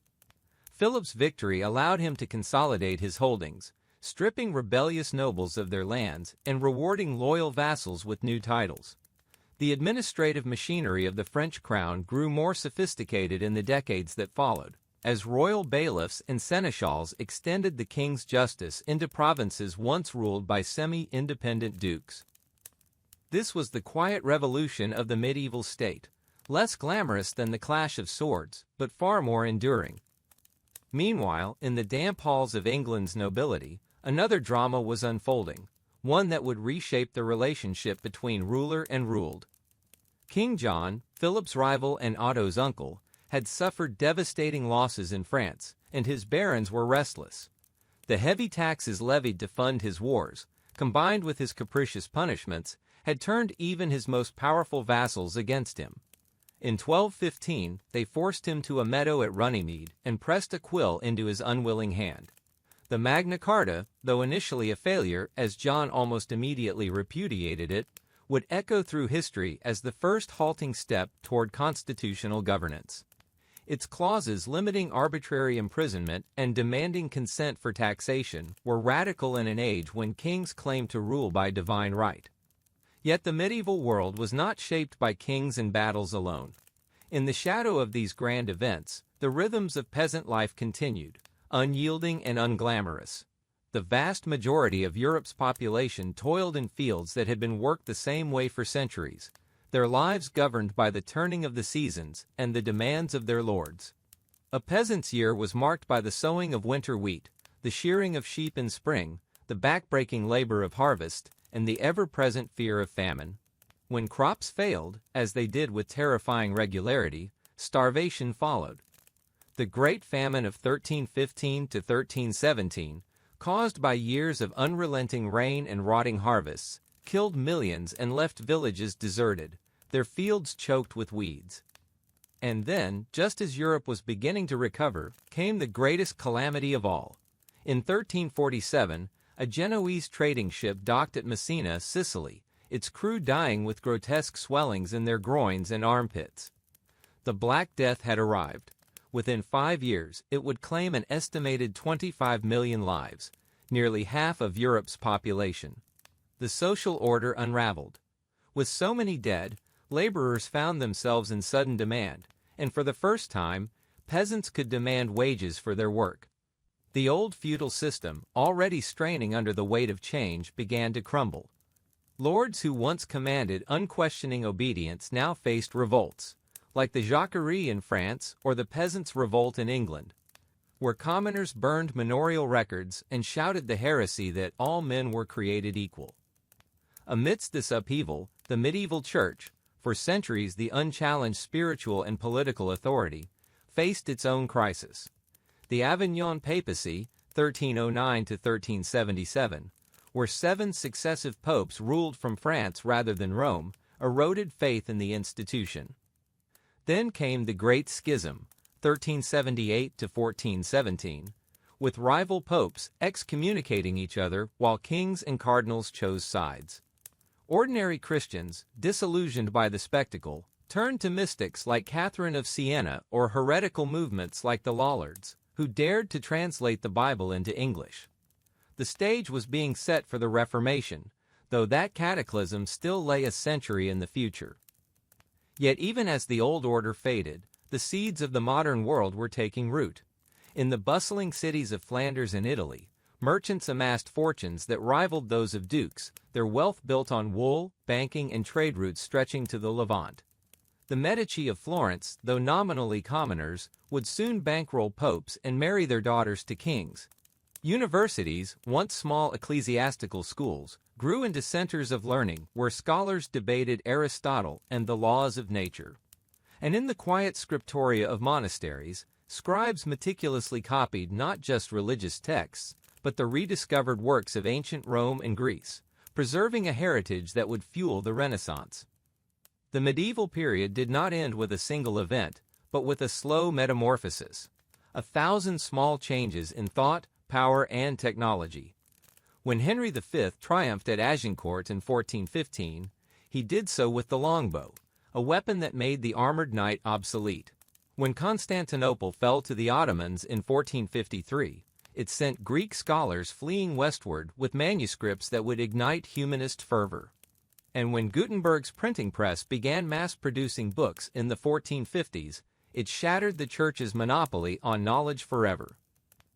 The Middle Ages, often dismissed as a dark interlude between antiquity and modernity, were in fact a crucible, a time when the foundations of our world were forged in blood, faith, and struggle.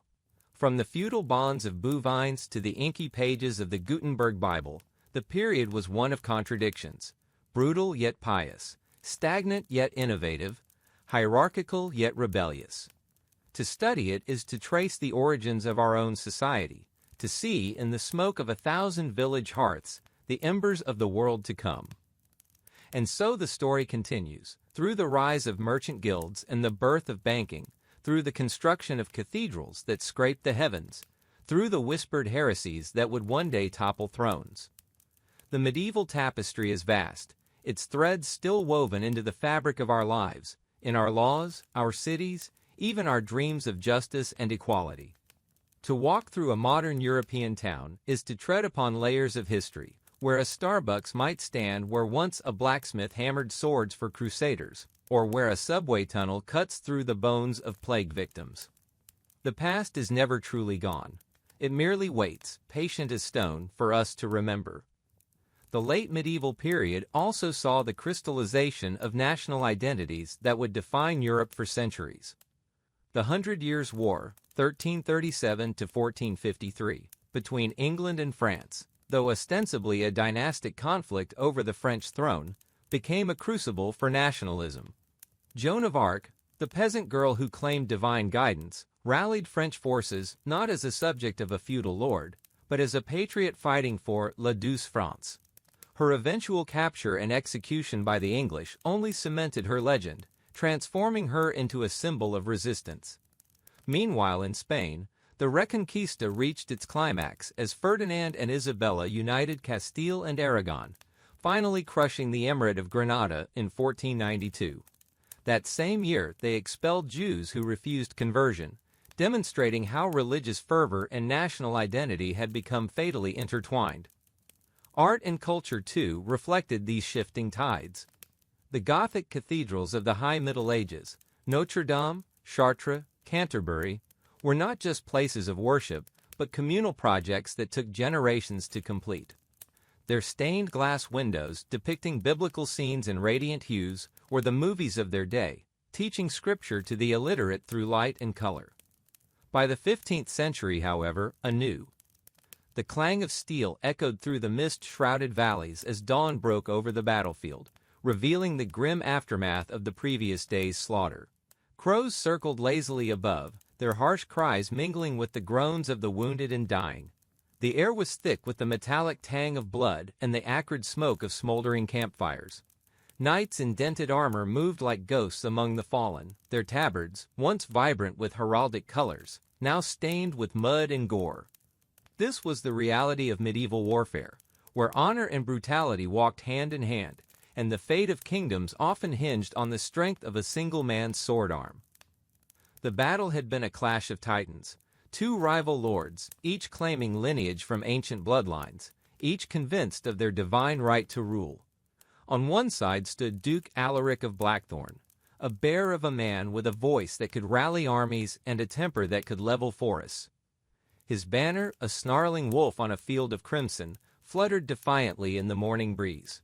Opposite him had been Count Edric the Fair, a cunning strategist whose silver tongue was said to be sharper than any blade.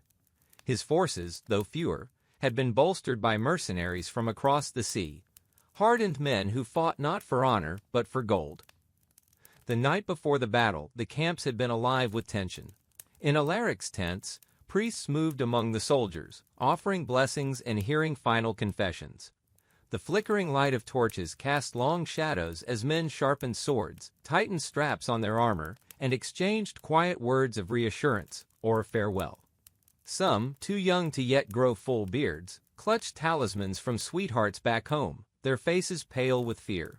Veterans, their skin crisscrossed with scars, told bawdy jokes to ease the weight of what was to come. Meanwhile, in Edric's camp, the atmosphere had been different. The mercenaries drank deeply from stolen wine, their laughter too loud, their eyes too bright with the promise of plunder. Edric himself had sat apart, poring over maps by candlelight, his brow furrowed in thought. He knew the odds were against him, but he also knew the land. Every hill, every stream, every narrow pass where a smaller force could turn the tide. His scouts had reported that Alaric's heavy cavalry would struggle in the marshy ground to the east. If he could lure them there, the battle might yet be won. When the sun rose, the two armies had arrayed themselves with grim precision. Alaric's knights, clad in plate armor that gleamed like silver in the early light, formed the core of his force, their massive war horses snorting and stamping impatiently. Behind them stood ranks of pikemen and archers, their longbows strung and ready. Across the field, Edric's forces seemed less imposing, but their formation was tight, their flanks protected by the terrain. The mercenaries, wielding curved blades and axes, grinned with the confidence of men who had survived too many battles to fear death. The first arrows had flown as the sun climbed higher, darkening the sky like a sudden storm. Then came the thunder of hooves as Alaric's knights charged, their lances lowered, their war cries shaking the earth. For a moment, it seemed the sheer weight of their assault would break Edric's lines, but then the marshland swallowed them. Horses stumbled, their riders thrown into the muck, where Edric's men fell upon them with ruthless efficiency. The battle dissolved into chaos, a swirling melee of steel and screams. By midday the field was a slaughterhouse. Alaric, his helmet lost, his face streaked with blood, fought like a demon, his greatsword cleaving through enemy ranks. But Edric's strategy had worked. The Duke's forces were being whittled down, their numbers dwindling. Just as it seemed all was lost, a horn sounded in the distance. Reinforcements? Both sides hesitated, their heads turning toward the sound. Emerging from the tree line came not knights, but peasants, hundreds of them, armed with scythes, axes, and burning torches. These were the folk of the nearby villages, men and women who had suffered under the tyranny of both lords. They had no heraldry, no banners, only the fury of the oppressed. With a roar they surged onto the field, attacking both armies indiscriminately. The battle, already a maelstrom of violence, descended into absolute anarchy. As dusk fell, the field was littered with the dead and dying. Alaric and Edric, both wounded, found themselves back to back, fighting off the enraged peasants. In that moment, the absurdity of their feud became clear. Their war had brought nothing but suffering to the land they both claimed to love. With a final, desperate effort, they broke free and fled, leaving their armies to their fate. The rebellion of the common folk that day marked a turning point in the region's history. The peasants, though eventually crushed by the remaining nobility, had shown that the power of kings and lords was not unshakable. Their uprising became a whispered legend, a spark that would smolder in the hearts of the downtrodden for generations. Meanwhile, Alaric and Edric, humbled and broken, retreated to their respective strongholds. The war between them was over, but the scars it left would never fully heal. In the years that followed, both men would reflect on the cost of their ambition, the lives lost, the villages burned, the trust shattered. Some say Alaric took holy vows, seeking redemption in the silence of a monastery. Edric, it is told, disappeared into the eastern mountains, his fate unknown. But the land remembered. The fields where the battle had raged were said to be cursed, their soil so soaked with blood that nothing would grow there for decades. Travelers spoke of hearing ghostly clashes of steel on quiet nights, of seeing shadowy figures moving through the mist. And in the villages, the story was passed down, not of glorious kings and noble knights, but of the day the people rose, if only for a moment, against the weight of centuries of oppression. This was but one battle in the vast tapestry of the medieval world, where power was ever shifting, and the line between conqueror and conquered was drawn in blood. Beyond this field, empires rose and fell, crusades were waged, and the very fabric of society was woven anew by the hands of those brave or desperate enough to seize their destiny. The age of chivalry, of castles and cathedrals, of feudalism and faith, was a time of contradictions, brutal yet beautiful, rigid yet ever-changing. And so, as the stars wheeled overhead and the ruins of the battlefield lay silent, the world moved on. New lords would rise, new wars would be fought, and the lessons of the past would be written, forgotten, and rewritten again. Such was the way of history, a story without end, written in the lives of those who came before. The cobbled streets of Bruges were alive with the clamor of commerce, the air thick with the scent of spices, leather, and the ever-present tang of the sea. Here, far from the blood-soaked fields of noble conflicts, a different kind of power was growing, one measured not in swords, but in silver. Merchants, their fingers stained with ink from ledgers, haggled over bolts of Flemish cloth, barrels of French wine, and the delicate glassware of Venice. These were the new lords of Europe, men who owed their wealth not to birthright, but to wit and opportunity. In the dim light of a counting-house, a young man named Henrik van Aelst smoothed the parchment before him, his quill scratching swiftly. His father had been a simple weaver, but Henrik had seen the future: trade, connections, the flow of goods across borders. Now he brokered deals that would make kings take notice. But with wealth came danger. The old nobility sneered at these coin-counting upstarts, and in the shadows, thieves and rival merchants plotted. One evening, as Henrik walked the canal side, a dagger flashed from an alleyway. He barely dodged in time, his assailant melting into the night. It was a warning.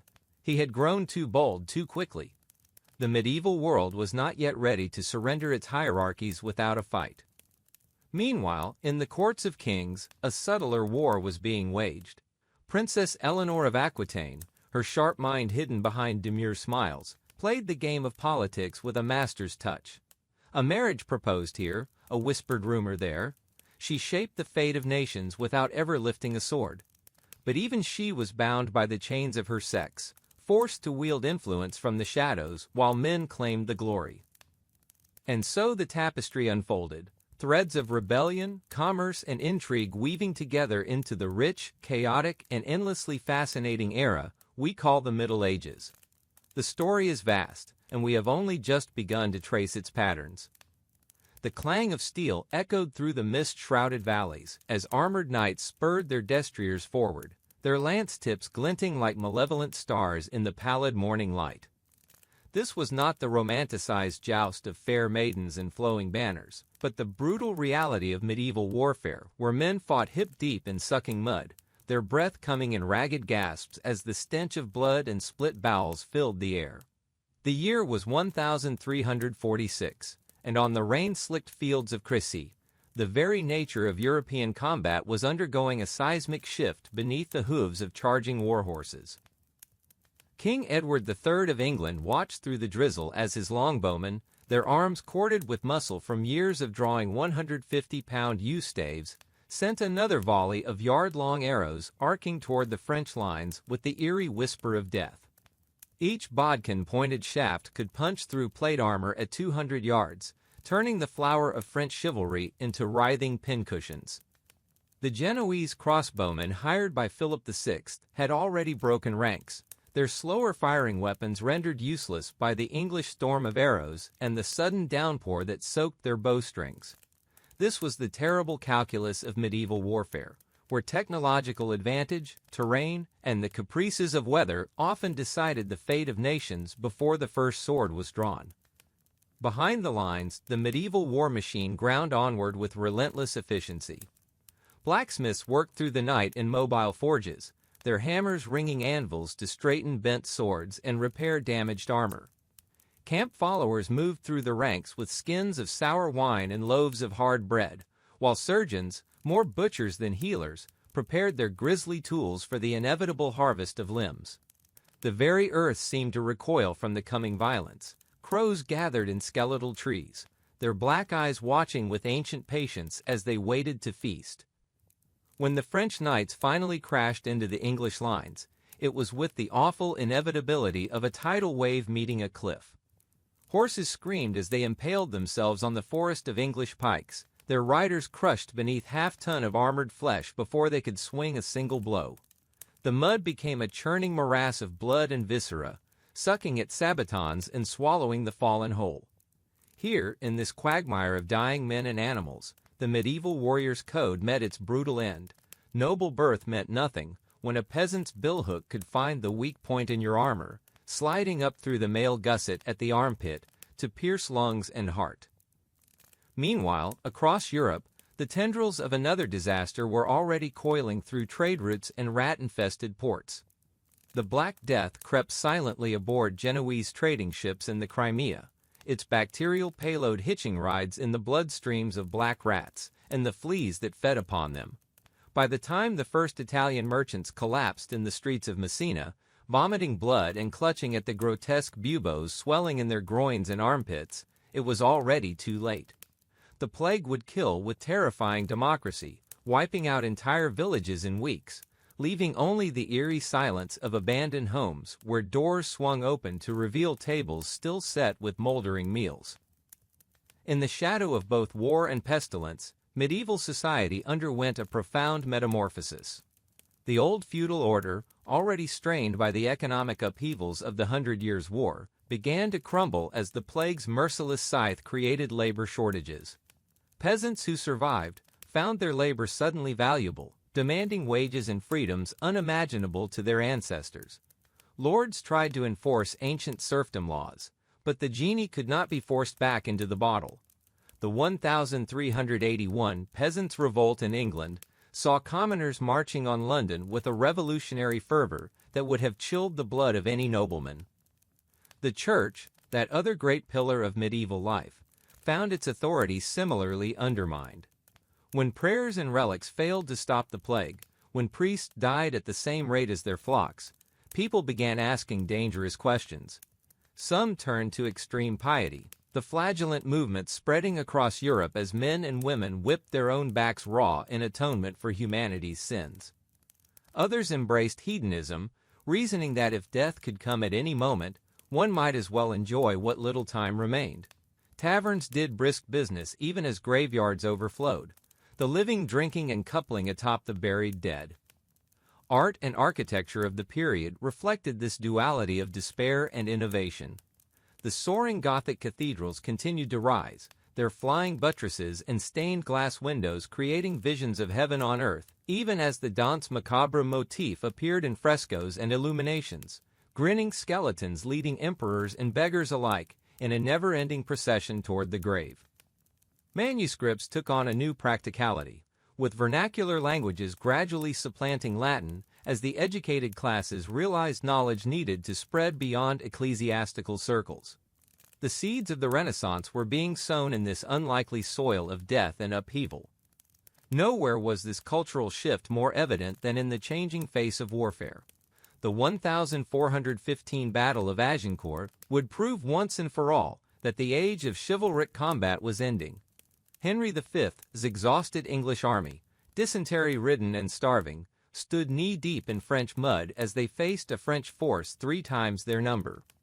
Yet once again the longbow proved decisive, thousands of arrows arcing through the air with mathematical precision to create killing zones where armored knights, bogged down in terrain turned to quagmire by overnight rains, became easy prey for English men-at-arms wielding lead-weighted mauls and misericordia daggers, designed to punch through visor slits. The French lost perhaps 6,000 men that day compared to a few hundred English, numbers that sent shockwaves through the medieval world.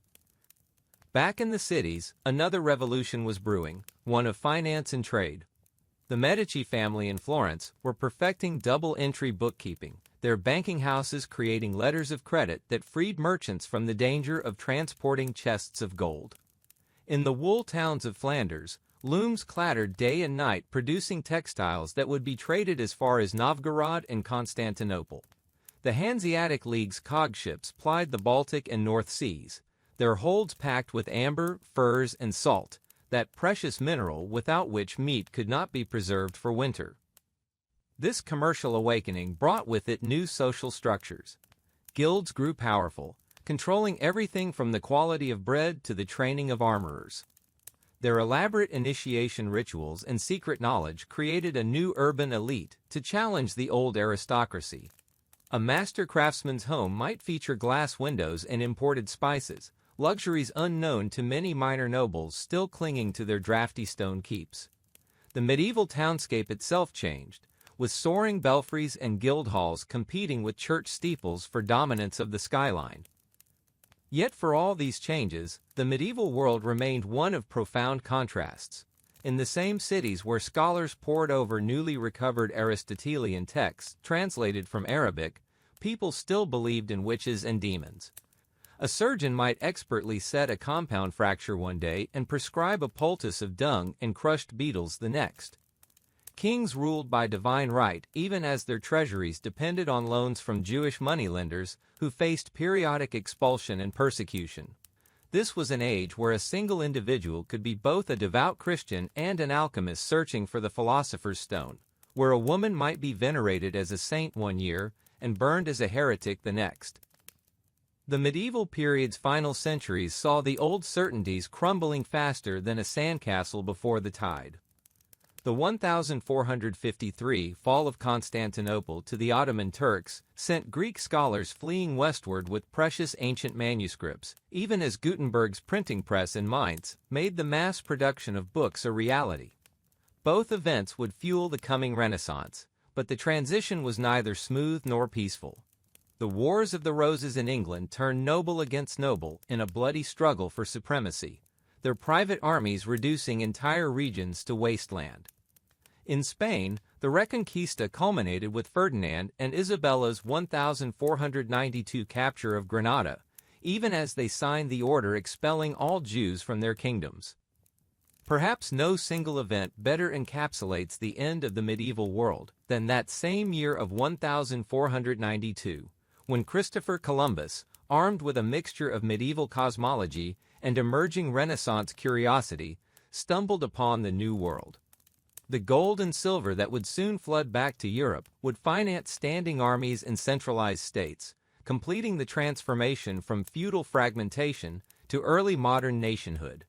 The medieval world, with its localized economies and personal loyalties, could not survive this influx of wealth and the colonial ambitions it fueled. Yet the Middle Ages did not so much end as evolve. The guild system would persist into the Industrial Revolution. The great cathedrals still dominate their cities, and the legal systems of many modern nations retain medieval structures beneath their contemporary facades. Even our fantasy literature and cinema remain obsessed with a romanticized version of this period, all gleaming armor and noble quests, conveniently forgetting the mud, blood, and brutality that were its daily reality. As the last medieval monarchs gave way to Renaissance princes, as gunpowder rendered castles obsolete, and the printing press undermined ecclesiastical control of knowledge, Europe stood on the threshold of the modern age. But the medieval legacy would endure, in our institutions, our architecture, and our collective imagination. The period's contradictions, its piety and violence, its ignorance and innovation, its squalor and splendor, continued to fash. The clang of hammer on anvil echoed through the smoky forge as the armorer turned the breastplate in the glowing coals, his face streaked with soot and sweat. Outside, the castle courtyard buzzed with activity, squires running with bundles of arrows, grooms leading armored destriers to the mounting blocks, and the ever-present murmur of nervous laughter among men who knew they might not see another sunrise. The year was 1415. And Henry V's army was preparing to march into the maw of France. The air smelled of wet wool, hot metal, and the sour tang of fear barely masked by bravado. In the great hall above, the king himself stood over a parchment map weighted with daggers, his fingers tracing the route to Harfleur. The flickering torchlight cast his shadow like a specter across the stone walls, a tall, lean figure with the weight of a kingdom on his shoulders. Around him, his lords murmured of supply lines and the treachery of Burgundian alliances, but Henry's gaze never left the coastline of Normandy. He knew what they did not, that this campaign would either forge his name into legend or break England upon the wheel of fortune. Beyond the castle walls, the English countryside lay draped in autumn's gold, its forests and fields oblivious to the storm gathering in the south. Peasants harvested the last of the wheat, their backs bent under the watchful eyes of bailiffs collecting the king's taxes that would fund the coming war. In taverns and churchyards, the talk was of Agincourt, of the great victory at Crécy generations before, and of the whispers that the French host outnumbered the English 5-1. Old men who had fought under the Black Prince spat into the fire and muttered of arrows that could pierce plate armor, while boys too young to grow beards clutched their fathers' swords and dreamed of glory. And across the Channel, the French court seethed with discord. The mad King Charles VI lurched between lucidity and fits of screaming, his nobles fractured into factions, Armagnacs and Burgundians at each other's throats even as the English threat loomed. The Dauphin, a cocksure youth of 19, dismissed Henry as a starveling usurper and boasted that French knights would ride the English down like dogs. But in the quiet chambers of the Hôtel Saint-Paul, the Constable of France, Charles d'Albret, studied reports of Henry's disciplined army and the deadly Welsh longbows. He alone seemed to grasp the peril of underestimating the English king. As the first frosts silvered the fields of Picardy, the two nations hurtled toward collision. The stage was set not just for a battle, but for an epoch-defining clash that would echo through centuries, a moment where the fate of kingdoms would hinge on the courage of starving men, the skill of archers, and the caprice of rain-slicked mud. And so, with the last ships laden and the banners unfurled, Henry's army crossed the sea. The waves tore at the hulls, the salt spray stinging the faces of men who would soon stand shield to shield against the flower of French chivalry. None could yet know that the fields of Agincourt would drink so deeply of blood that October morn, or that the name Henry V would be carved into history with the edge of an English longbow. But for now, the wind filled the sails, the priests intoned their blessings, and the king stared into the gathering storm, his hand resting on the hilt of his sword.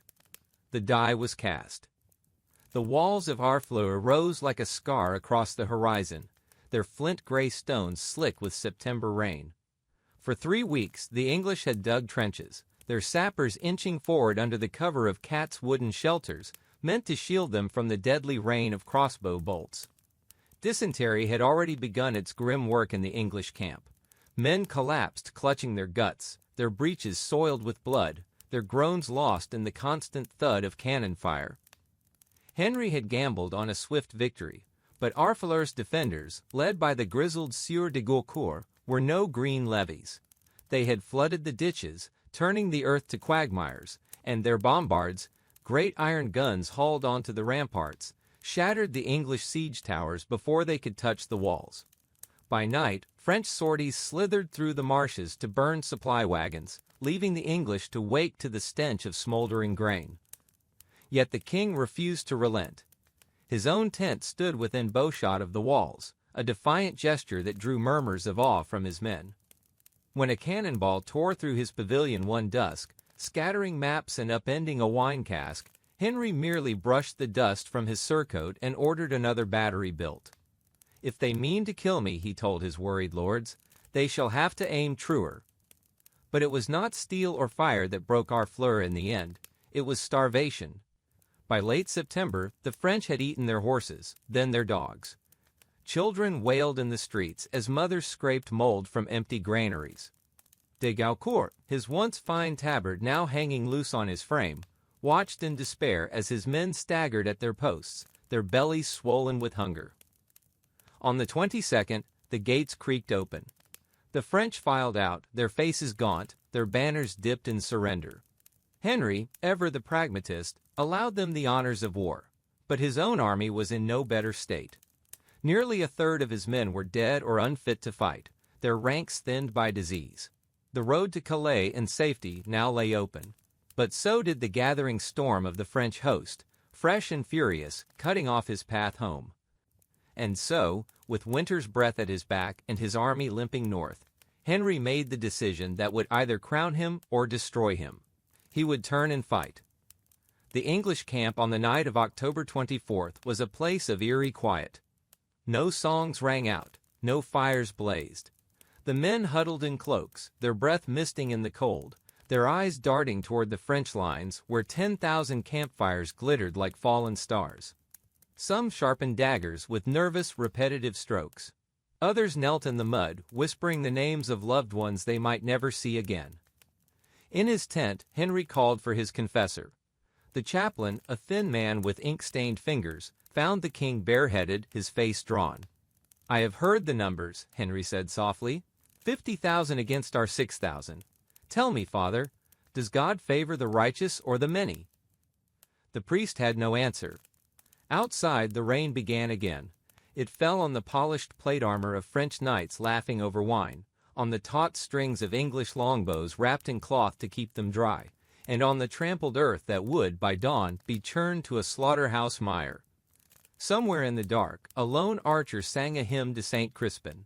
Others took up the tune, their voices threading through the downpour like a promise, or a requiem. And as the night deepened, the two armies waited, each knowing the morrow would write their fate in blood and bone.